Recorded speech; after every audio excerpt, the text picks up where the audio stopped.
Mari kita bersama-sama bersatu di dalam doa. Tuhan Allah Bapa kami yang di dalam surga, kami bersyukur ya Tuhan, di dalam anugerah kemurahan Tuhan, kami boleh dijadikan sebagai anak-anak Tuhan. Hati kami ya Tuhan boleh menjadi seorang yang mengaku percaya kepada Tuhan kami Yesus Kristus. Ini menjadi satu komitmen di dalam seluruh kehidupan kami. Kami mohon pada saat ini Tuhan, ketika kami bersama-sama akan merenungkan firman Tuhan sebagai seorang pengikut Kristus, biarlah kami boleh terus diingatkan untuk apa yang telah kami komitkan di hadapan Tuhan. Kami mohon firman Tuhan sendiri yang pada pagi hari ini akan berbicara kepada setiap kami. Tegurlah kami ya Tuhan, jikalau memang Tuhan ingin menegur kami. Kuatkan kami jikalau Tuhan sendiri akan melakukannya bagi kami ya Tuhan. Biarlah kami boleh terus berjalan, bertumbuh di dalam pengenalan kami terhadap Tuhan melalui firman Tuhan pada pagi hari ini. Terima kasih Tuhan, layakan bagi hamba-Mu untuk menyampaikannya pada pagi hari ini. Kami berdoa di dalam nama Tuhan kami Yesus. Amin. Mari Bapak Ibu, pada pagi hari ini saya akan mengajak kita sekalian untuk membuka Alkitab kita dari Yohanes pasal yang ke-6, ayat yang ke-60 sampai ayat yang ke-69. Yohanes 6, ayat yang ke-60 sampai ayat yang ke-69.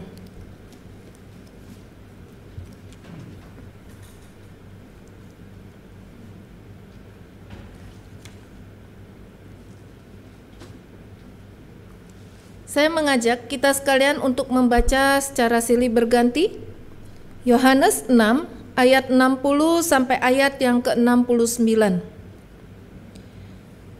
Sesudah mendengar semuanya itu, banyak dari murid-murid Yesus yang berkata, "Perkataan ini keras, siapakah yang sanggup mendengarkannya?"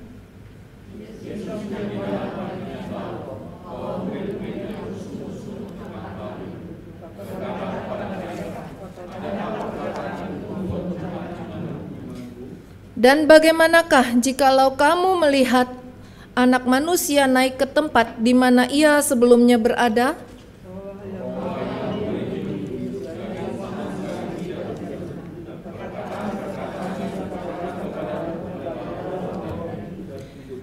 Tetapi di antaramu ada yang tidak percaya, sebab Yesus tahu dari semula siapa yang tidak percaya dan siapa yang akan menyerahkan Dia.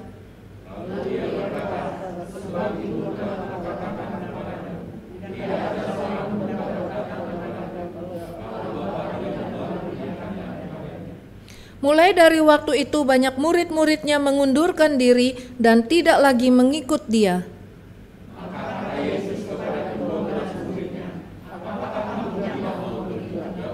Jawab Simon Petrus kepadanya, "Tuhan, kepada siapakah kami akan pergi? Perkataan-Mu adalah perkataan hidup yang kekal."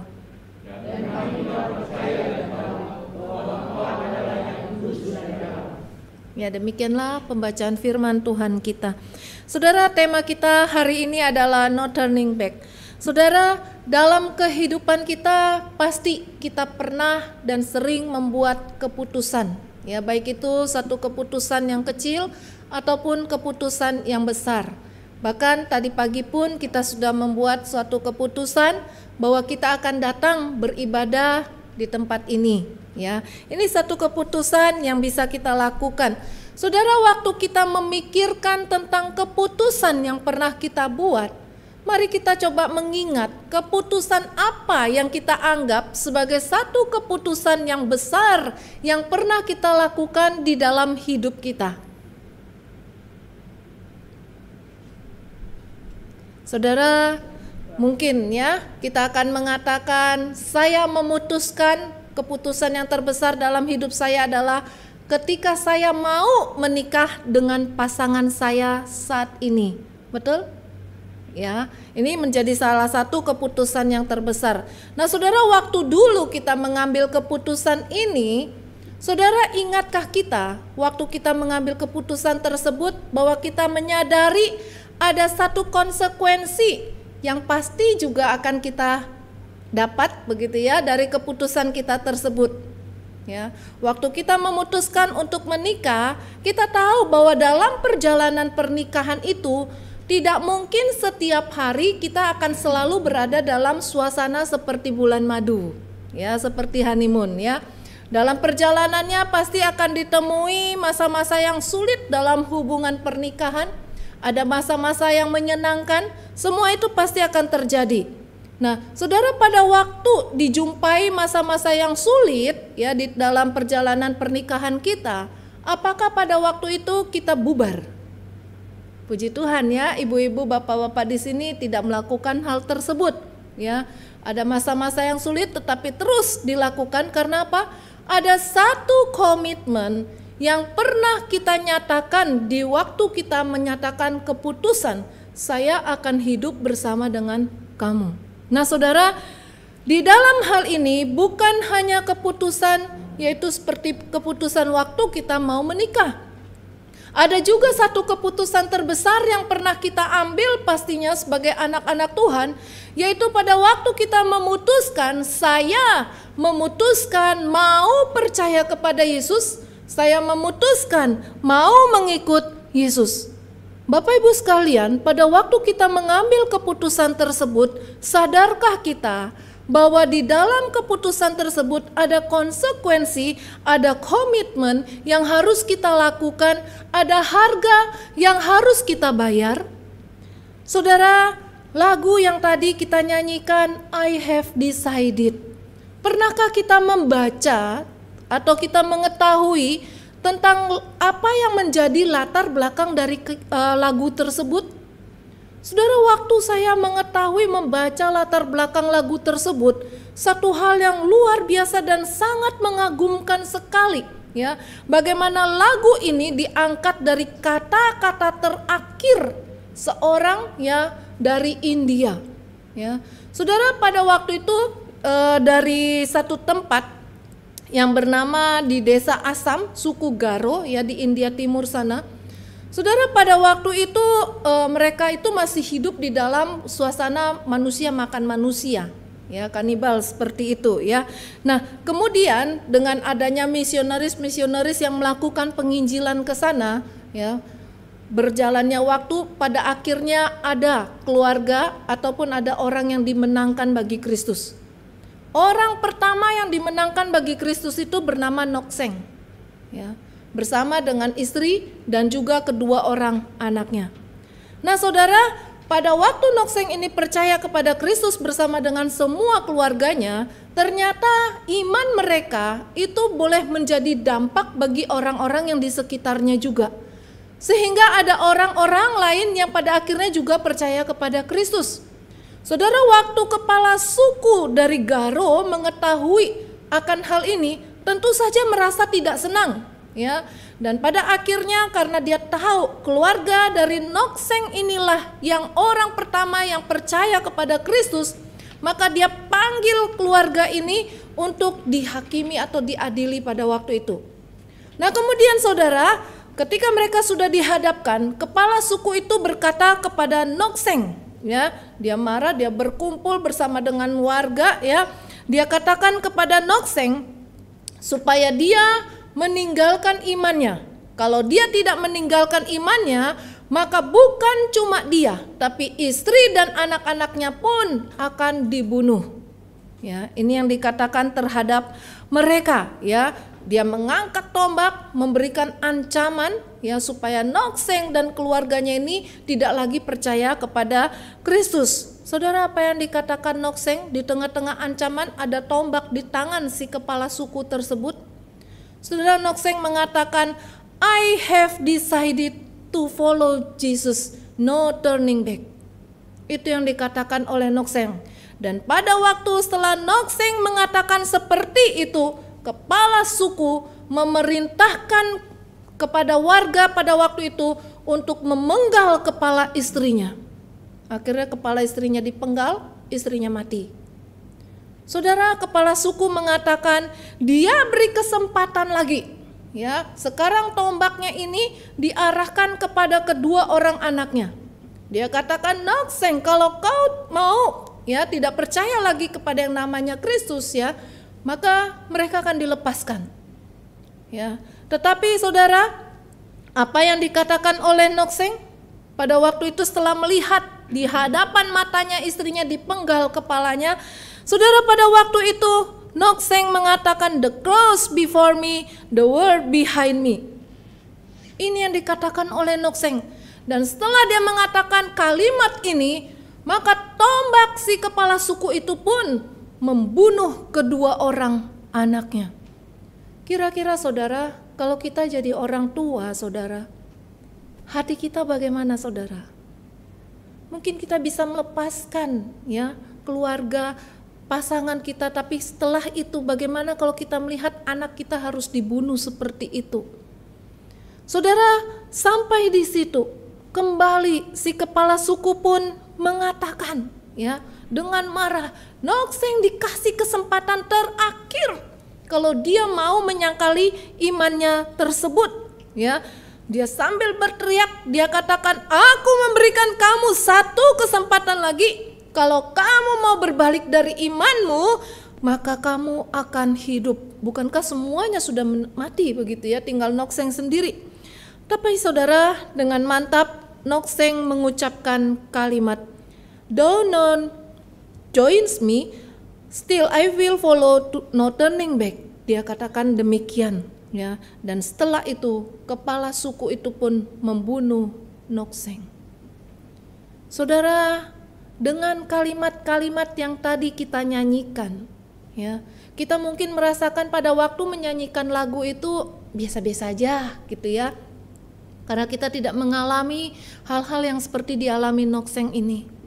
Tetapi kalimat-kalimat ini adalah kalimat yang dinyatakan oleh Nok-seng, bagaimana imannya itu ya kepada Tuhan. Ya, sekalipun dia diancam, sudah keluarganya mati, sekarang dirinya pun diancam, tapi dia tetap, dia tidak akan ingkar. Saudara, dampak dari apa yang Nok-seng lakukan itu tidak berhenti sampai di sana. Dia sudah mati, tetapi pada akhirnya si kepala suku ini heran. Apa yang membuat Nok-seng ini begitu mempunyai satu keyakinan yang kokoh sampai dia dan keluarganya itu rela untuk mati seperti itu? Nah, pada akhirnya singkatnya si kepala suku ini, karena apa yang sudah disaksikan oleh Nok-seng, dia pun menjadi percaya kepada Kristus. Dan daerah ini pada akhirnya menjadi satu daerah yang banyak sekali kekristenan ada di sana. Dia panggil seluruh warganya untuk mereka pun bisa percaya kepada Kristus.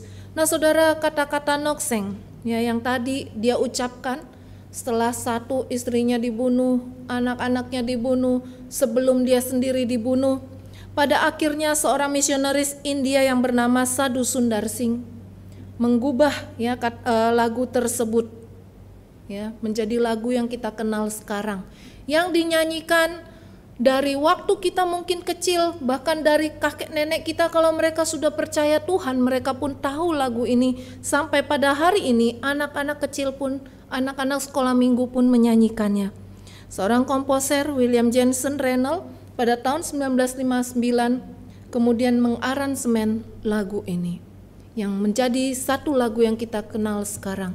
Bagaimana menggambarkan perjuangan iman dari seorang yang bernama Nok-seng. Saudara, kita melihat ada orang yang percaya kepada Yesus, walaupun diancam nyawanya, tetapi dia tidak mau mundur dari hadapan Tuhan. Dia akhirnya mengatakan, "Ku tak ingkar, aku tidak akan kembali ke jalan yang sebelumnya, yang gak ada jalan kembali." Saudara, tetapi tidak semua orang yang seperti Nok-seng dan keluarganya ya. Sampai hari ini pun kita melihat karena pergumulan hidup, karena berbagai alasan, ada orang-orang yang sudah percaya kepada Yesus tetapi pada akhirnya mundur dari imannya tersebut. Saudara, satu hal yang boleh kita lihat dari firman Tuhan yang sudah kita bacakan tadi, yang pertama adalah banyak yang mundur ternyata. Ya, pada waktu itu saja dikatakan banyak yang mundur, sebagaimana yang dikatakan di dalam Injil Yohanes 6 ayat yang ke-66 ini, banyak murid murid-muridnya yang mengundurkan diri dan tidak lagi mengikut dia. Saudara perhatikan di sana dikatakan banyak. Artinya bukan 1-2 orang murid yang pergi meninggalkan Yesus. Bukan sedikit dari murid-murid yang meninggalkan Yesus. Banyak. Tetapi yang menghiburkan dari yang banyak itu berarti masih ada yang mengikut Yesus, yang tidak mundur dalam mengikut Yesus. Di antaranya adalah 12 orang murid Yesus. Ya. Nah saudara, siapa yang mundur tersebut? Di sana disebut oleh Yohanes Rasul, mereka adalah murid-murid. Bukan orang-orang banyak yang pada waktu itu hanya berkumpul setelah mereka mendapatkan makan. Ya, dari 5 roti dan 2 ekor ikan Yesus bisa memberi makan 5.000 orang, hanya laki-laki. Saudara ya, belum perempuan dan anak-anak. Betapa banyaknya. Nah saudara, bukan orang banyak yang hanya melihat saat itu saja mujizat terjadi. Tapi di sana ditegaskan ada murid-murid yang mundur. Murid-murid siapa? Yang bagaimanakah murid yang mundur tersebut? Saudara, murid-murid ini adalah mereka yang mengaku percaya kepada Yesus. Tetapi sebetulnya mereka bukanlah murid yang sungguh-sungguh menjadi murid. Mereka hanya ikut Yesus, tetapi mereka tidak sungguh-sungguh percaya kepada Yesus. Sehingga ketika ada sesuatu yang tidak berkenan dengan mereka, pada akhirnya mereka mengundurkan diri. Saudara, apakah peristiwa ini mengejutkan Yesus? Karena bukan 1-2 orang yang mundur. Kalau ada 1-2 orang anggota gereja kita menyatakan saya mundur dari Tuhan, mungkin kita semua akan terkejut. Kenapa? Ada apa? Tapi di sini dikatakan banyak. Apakah mereka itu ikut-ikutan banyaknya? Saudara, Yesus tidak terkejut. Di dalam ayat 64, ayat 65, di sana jelas sekali Yesus mengatakan Yesus sudah tahu dari semula siapa yang pada akhirnya akan mundur, ya. Hanya orang-orang yang dikaruniakan Bapa bisa datang dengan sungguh-sungguh kepada Yesus, bisa menjadi murid yang sejati. Bapak Ibu yang dikasih oleh Tuhan, kalau hari ini, sampai hari ini, kita punya iman yang kuat kepada Tuhan, kita tidak mundur sekalipun banyak pergumulan dalam hidup kita, semua itu bukanlah karena kekuatan kita sendiri. Tetapi jelas sekali semua itu adalah karena Bapa yang mengaruniakannya kepada kita. Sehingga kita bisa menjadi murid Yesus. Saudara, kata ini seringkali diulang-ulang di dalam Injil Yohanes. Yohanes seringkali menuliskan bahwa hanya orang-orang yang dikaruniakan kepada Bapa yang datang kepada Bapa. Ya. Saudara, menyatakan inilah anugerah. Nah saudara, saat di dalam perjalanan mengikut Yesus, kadang-kadang tidak sesuai seperti yang diharapkan. Ya. Pada waktu itulah akan terlihat apakah saat itu kita adalah benar-benar murid Yesus atau tidak. Kalau tadi Nok-seng dan seisi keluarganya sudah menyatakan satu kesaksian yang luar biasa, dia dan seisi keluarganya sungguh-sungguh menjadi murid Yesus. Lalu bagaimana dengan kita? Apakah kita dalam hati kita pernah terbersit, aduh susah ikut Yesus, mundur aja ah. Ya. Pernahkah kita terbersit seperti itu? Saudara, menjadi pertanyaan, mengapa murid-murid ini mundur? Di sana di dalam ayat yang ke-60 dikatakan satu alasan mengapa mereka mundur. Di sana disebutkan oleh Yohanes, perkataan ini keras, siapakah yang sanggup mendengarkannya? Itu yang dikatakan oleh mereka, sehingga mereka mengundurkan diri mereka. Saudara, apa maksudnya perkataan ini keras? Siapakah yang sanggup untuk mendengarkannya? Saudara, perkataan apa? Ini adalah perkataan Yesus. Ya, sebelumnya dilatar belakangi dengan peristiwa Yesus memberi makan 5.000 orang tersebut. Ya, mujizat besar terjadi. Pastinya banyak orang bertepuk tangan, banyak orang bersukaria, banyak orang mengatakan puji Tuhan. Ini luar biasa. Dan sehingga peristiwa ini menimbulkan ya orang-orang ingin menjadikan Yesus raja, menimbulkan banyak orang mau mencari Yesus. Kemanapun Yesus pergi maunya diikutin terus, karena Yesus bisa dianggap memenuhi kebutuhan jasmani mereka. Bapak Ibu gak perlu capek-capek, susah-susah kerja lagi berusaha ya. Asalkan ada Yesus yang seperti pada waktu itu mereka lihat. Hanya 2 ekor ikan, dan ikannya itu pun ditafsirkan adalah ikan kecil-kecil yang dibawa oleh seorang anak kecil untuk bekal dia makan. Ya, dengan 5 roti bisa memberi makan sedemikian banyak orang. Saudara, kalau ada orang super seperti ini di tengah-tengah kita pada hari ini, pasti kita sudah katakan, saya setuju dia menjadi presiden di negara ini. Ya. Saudara, semua orang berharap seperti itu. Tapi Yesus tahu motivasi orang-orang itu datang ya kepada Yesus. Sehingga disitulah Yesus memberikan satu pengajaran bahwa dialah roti hidup itu sendiri. Ya, perkataan aku adalah roti hidup itu sendiri. Ya, ada 7 perkataan aku adalah di dalam Injil Yohanes. Dan ini mempunyai makna yang begitu dalam. Dan salah satunya adalah aku adalah roti hidup. Saudara, waktu berkaitan dengan Yesus menyatakan dia adalah roti hidup, Yesus kemudian juga mengatakan tentang memakan dagingnya dan meminum darahnya. Inilah yang dinyatakan satu perkataan yang keras oleh murid-murid yang mengundurkan diri tersebut. Saudara, kerasnya itu bukan sekedar mereka nggak bisa mengerti apa yang Yesus katakan tentang memakan daging dan meminum darahnya. Tetapi juga hal ini disebabkan karena mereka hatinya mengeras, ya, tidak bisa menerima firman Tuhan atau firman yang Yesus sampaikan pada waktu itu. Saudara, di sini kita melihat ya bagaimana sebetulnya memakan daging dan minum darah Yesus. Sebetulnya Yesus ingin mengacu kepada peristiwa salib yang sebentar lagi akan terjadi, di mana Yesus harus naik ke atas kayu salib untuk menjadi korban. Untuk menyelamatkan kita, maka Yesus mengorbankan hidupnya, mengorbankan dirinya bagi kita sekalian.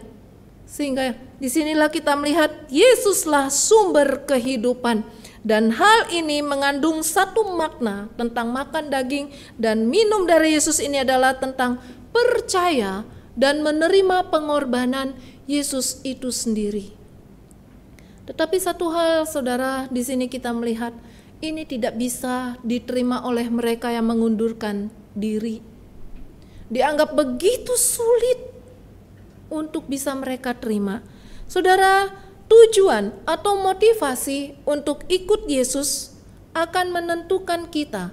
Apakah kita akan terus mengikuti Dia sampai akhir, atau kita tidak akan sampai finish, ya. Kita bisa mundur dalam perjalanan mengikut Yesus.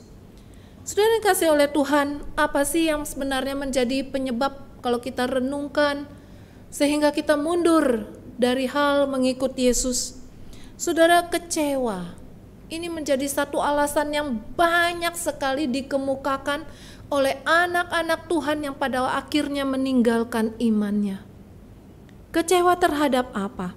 Saudara, seperti yang dialami murid-murid pada waktu itu, murid-murid yang banyak itu, dengan melihat apa yang sudah Yesus lakukan dengan memberi makan 5.000 orang, saudara, mereka melihat inilah pribadi, figur, tokoh yang cocok untuk dijadikan sebagai Mesias, yaitu yang akan membawa mereka, memimpin mereka melakukan satu pemberontakan terhadap penjajahan Romawi pada waktu itu.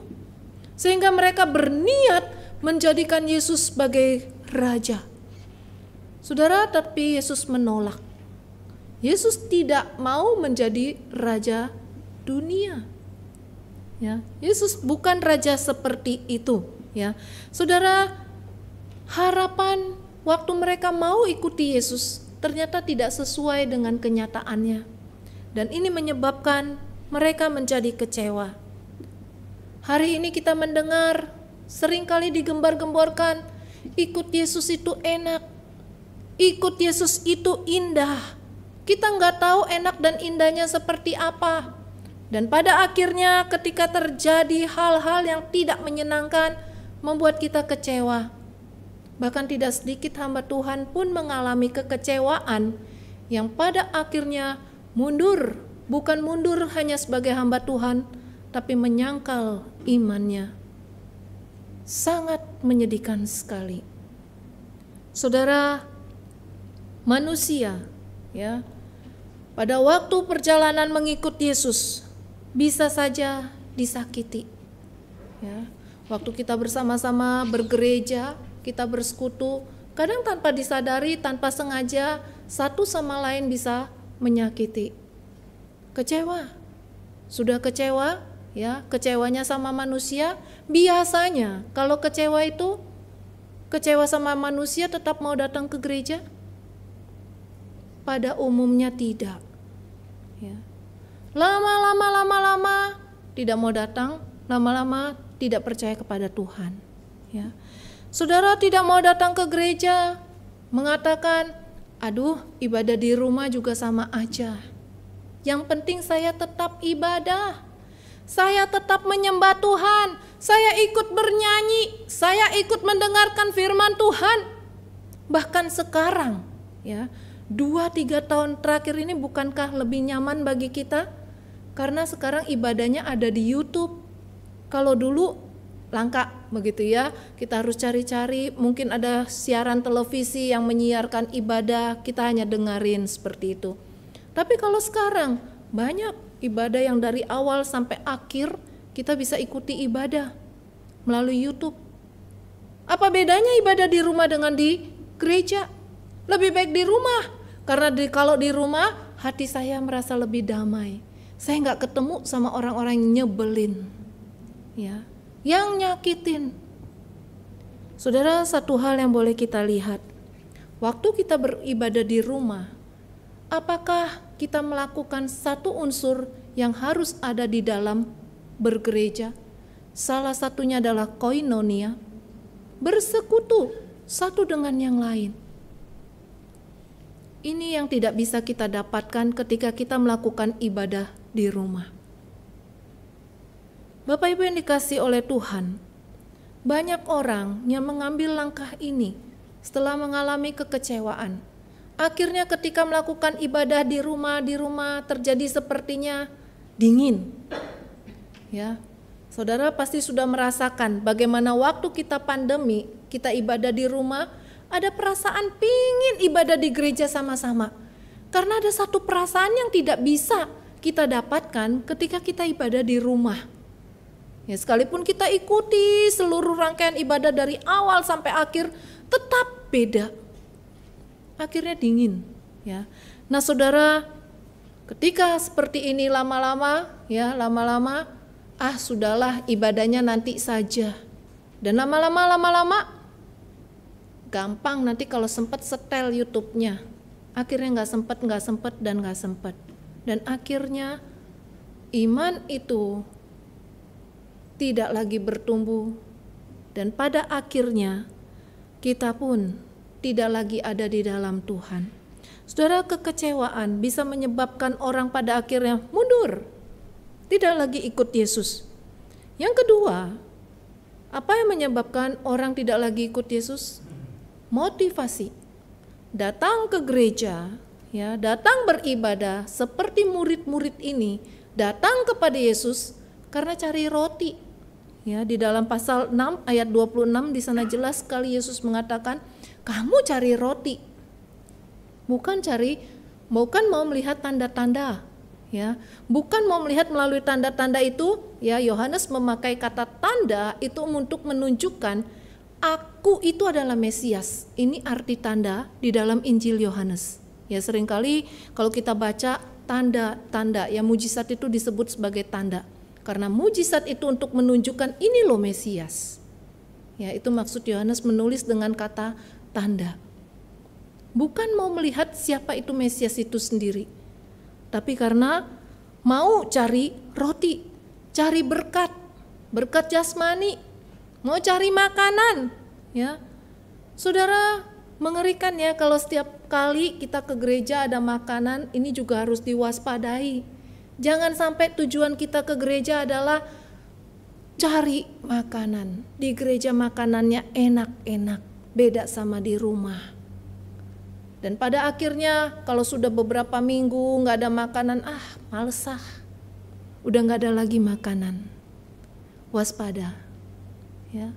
Jangan sampai motivasi kita ikut Yesus adalah karena berkat secara materi. Saudara, datang ikut Yesus, beribadah ke gereja, bukan cari roti, bukan untuk mendapatkan sesuatu, tetapi seharusnya adalah untuk memberi sesuatu. Panggilan ibadah, konsep-konsep ibadah Kristen sejak zaman perjanjian lama, Tuhan memerintahkan Israel untuk beribadah, bukan untuk mendapat, tetapi untuk memberi. Ini yang harus kita luruskan kembali. Nah saudara, seringkali ya ada anak-anak Tuhan yang datang beribadah pun hitung-hitungan, ya nggak mau rugi, ya. Kalau ke gereja saya nanti bisa dapat makanan enak. Hitung dulu ongkos ke gereja berapa, persembahan berapa. Ya. Kalau nggak ada makanan, rugi nggak? Rugi. Ya. Sehingga membuat tidak mau beribadah. Karena apa? Hitung-hitungan. Tujuannya adalah untuk mendapatkan. Ya. Ada yang datang beribadah untuk mendapatkan kesembuhan. Saya ini sakit. Ya, kalau saya berdoa, datang ke gereja didoain, saya mungkin bisa sembuh. Tapi waktu nggak sembuh-sembuh, mundur. Percuma. Ya. Ada yang datang ke gereja, saudara, untuk mencari relasi bisnis. Ya. Kalau yang gerejanya gede, banyak pengusaha-pengusaha, wow itu enak sekali. Kenapa? Kesempatan untuk berbisnis. Kalau gereja seperti kita kira-kira bagaimana ya? Tapi puji Tuhan, Bapak Ibu setia. Ya, berarti bukan itu motivasi Bapak Ibu sekalian. Saudara yang kasih oleh Tuhan, daya tarik dunia bisa membuat orang mundur dari mengikut Yesus. Masalah teman hidup, ya, mencari di mana ada teman hidup, kalau nggak dapat mundur. Di luar Tuhan ada teman hidup yang lebih oke, membuat orang pada akhirnya meninggalkan Tuhan. Masalah harta, masalah popularitas, ini pun bisa menyebabkan orang mundur dari ikut Yesus. Saudara, contohnya ya Demas, seorang rekan sekerja dari Paulus. Di dalam 2 Timotius pasal yang keempat, Paulus mengatakan, Demas sudah mencintai dunia ini dan meninggalkan aku. Masalahnya bukan meninggalkan Paulus, tapi yang ingin ditekankan di sana adalah karena mencintai dunia ini, karena tertarik dengan dunia ini, ya. Pada akhirnya dia tinggalkan Paulus, tinggalkan pelayanan yang tidak menyenangkan itu. Karena Paulus pada waktu melakukan pelayanan yang ada cuma penderitaan, dipenjara, disiksa, disesah, hanya itu. Dan pada akhirnya Demas dikatakan meninggalkan Paulus. Apakah Demas meninggalkan Tuhan juga? Kita tidak tahu. Ya. Nah saudara Bapak Ibu sekalian pasti kenal seorang pengkhotbah besar yang bernama Billy Graham. Ya, Billy Graham ya, pengkhotbah besar. Ya, siapa yang tidak tahu beliau? Semua tahu. Tetapi pernahkah Bapak Ibu mendengar seorang hamba Tuhan yang bernama Charles Templeton? Saudara, namanya tidak pernah dikenal orang.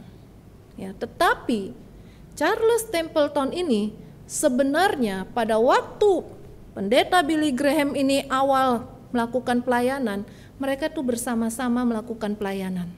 Ya, tahun 1945 mereka tuh bersama-sama melakukan pelayanan keliling. Mereka sebut pelayanan itu adalah Youth for Christ Rally. Saudara, banyak anak-anak muda yang pada waktu itu mereka menangkan untuk percaya kepada Kristus. Luar biasa. Pelayanan mereka hebat sekali. Sangat luar biasa dipakai oleh Tuhan. Tetapi kenapa sampai hari ini kita hanya mendengar, hanya mengenal yang namanya pendeta Billy Graham? Kemana yang namanya Charles Templeton ini?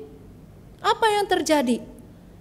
Saudara, pada tahun 1957, Charles Templeton ini mulai mengalami yang namanya krisis iman. Kenapa? Dimulai dari dia masuk ke sebuah sekolah teologi lagi.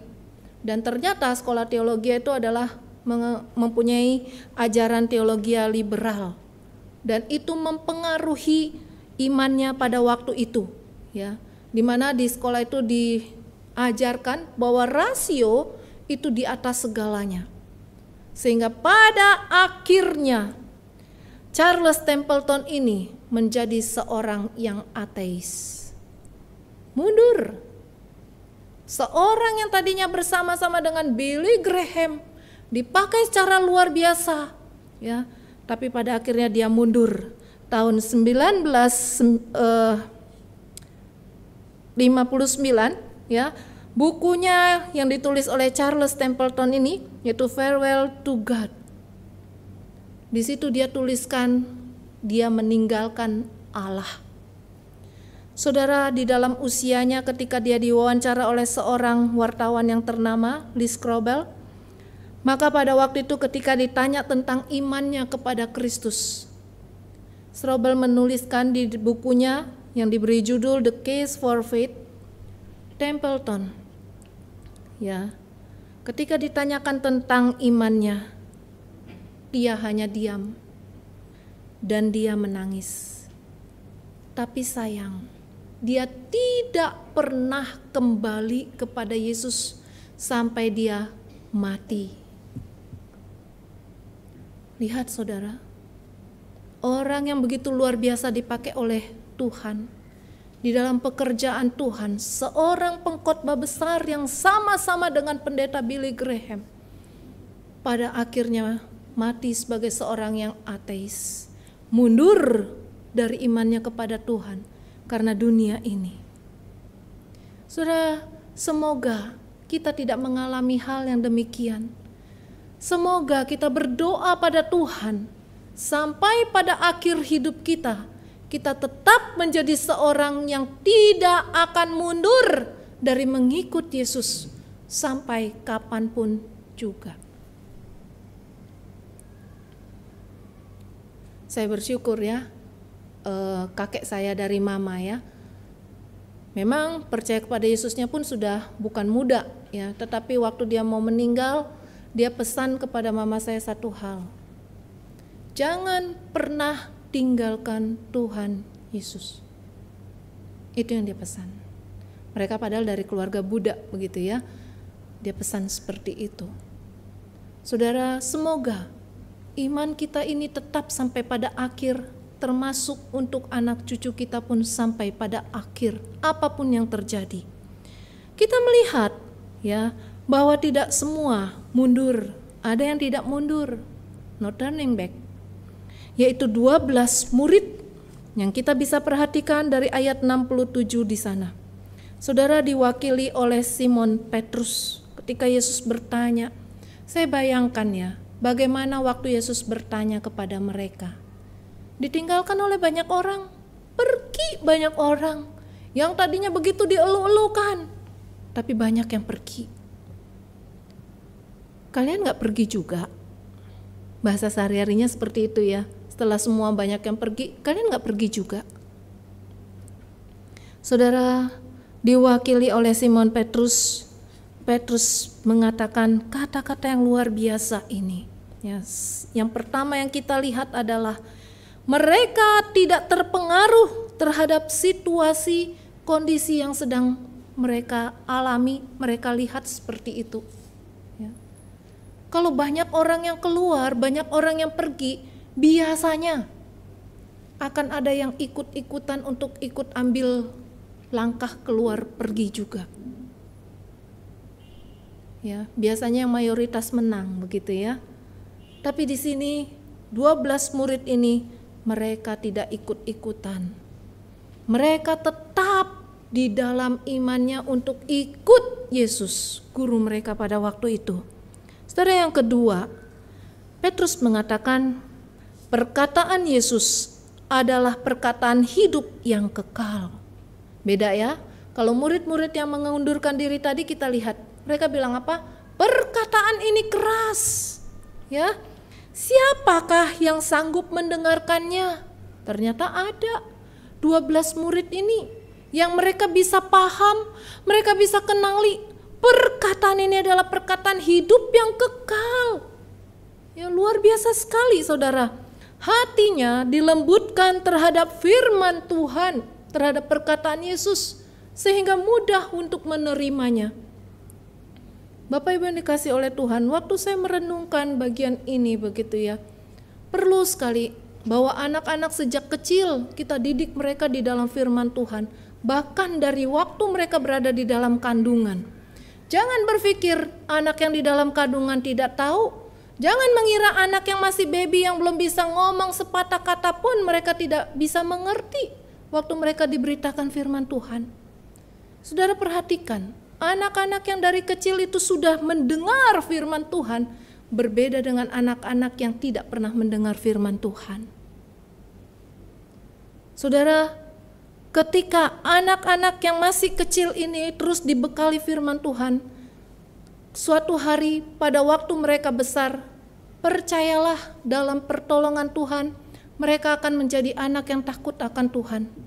Ya, ketika mereka dididik dengan benar dalam firman Tuhan.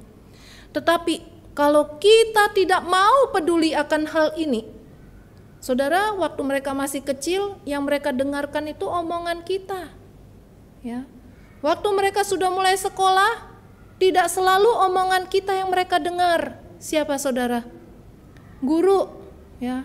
Kata ibu guru, kata miss. Kalah kadang-kadang omongan kita. Ya. Nanti waktu mereka sudah remaja, siapa lagi yang mereka dengarkan? Teman. Ya. Semakin banyak, ya, kita seberapa besar didengarkan? Mungkin udah nggak didengarkan lagi begitu ya, masuk sini keluar sini, ya. Saudara, sampai pada akhirnya bukan cuma kata-kata dari orang di sekeliling mereka, apalagi sekarang sumber informasi banyak, ya, dengan mudah mereka akses, mereka bisa buka tanpa kita sendiri kadang-kadang nggak ngerti, tapi mereka cepat mengerti. Nah, kalau nggak dari kecil dibimbing, saudara, dunialah yang akan masuk ke dalam mereka. Apa yang diajarkan dunia? Bukan Tuhan Yesus. Saudara, disinilah penting bagi kita supaya hati mereka terbiasa untuk menerima firman Tuhan.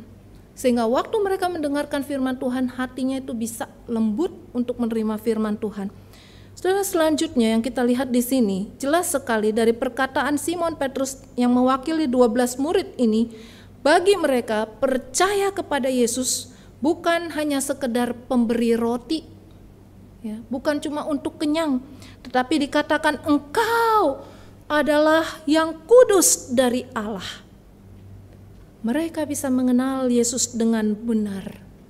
Ketika mereka mengenal Yesus dengan benar, maka mereka tidak menjadi kecewa, tidak ikut-ikutan, dan mereka tidak mundur. Ini semua didapatkan melalui pengalaman.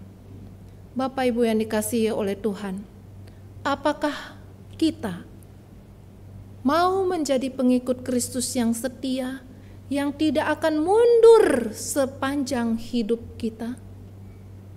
Jikalau kita mau, maka semua ini hanyalah kita bisa dapatkan jikalau kita mempunyai pengenalan yang benar terhadap Tuhan. Inilah kekuatan yang akan membuat kita tidak akan mundur.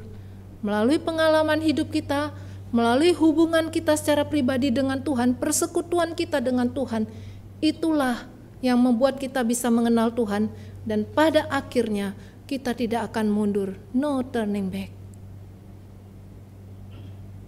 Mari saudara, saya mengajak kita sekalian mengakhiri firman Tuhan ini dengan mengangkat kembali pujian ini, mengikut Yesus, keputusanku.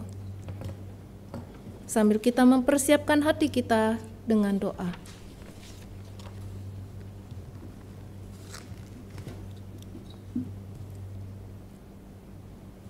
Renungkanlah bahwa pujian ini ditulis berdasarkan satu kesaksian yang pernah terjadi dari seorang yang bernama Nokseng dan kedua orang anak dan istrinya demi mempertahankan iman mereka.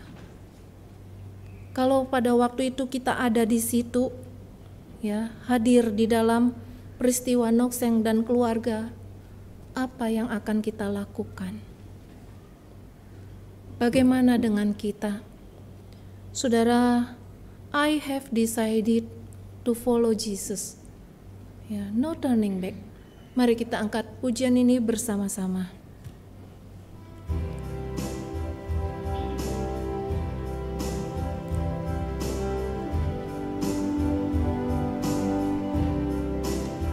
Mengikut Yesus keputusanku, mengikut Yesus keputusanku, mengikut Yesus keputusanku.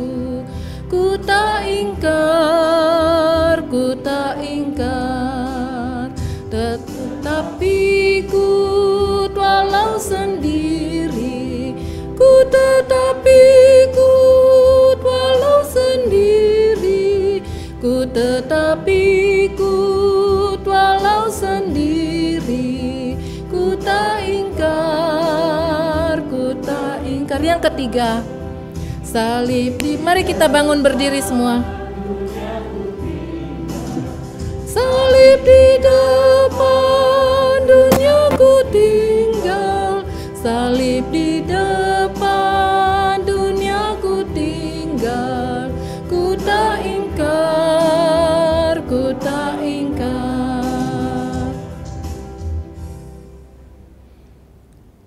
Tuhan, kami pernah berkomitmen menyatakan iman kami di hadapan Tuhan. Kami memutuskan untuk percaya kepada Tuhan kami Yesus. Kiranya ya Tuhan, komitmen ini boleh kami jaga sepanjang umur hidup kami. Apapun yang terjadi, tolong kami Tuhan, supaya kami menjadi murid-murid yang terus berada di dalam Tuhan, tidak mengundurkan diri. Kalaupun kadang kami kecewa, walaupun kadang kami berat menjalani tekanan-tekanan kami sebagai anak-anak Tuhan, pergumulan-pergumulan hidup, adanya daya tarik dunia, berbagai hal yang ada di sekitar kami ya Tuhan. Kiranya semua itu tidak membuat kami untuk mundur dari mengikut Yesus. Kami mohon Tuhan, supaya kami memiliki iman ini sampai pada akhir hidup kami. Terima kasih ya Tuhan. Kami berdoa di dalam nama Tuhan kami Yesus. Amin. Terima kasih, silakan duduk.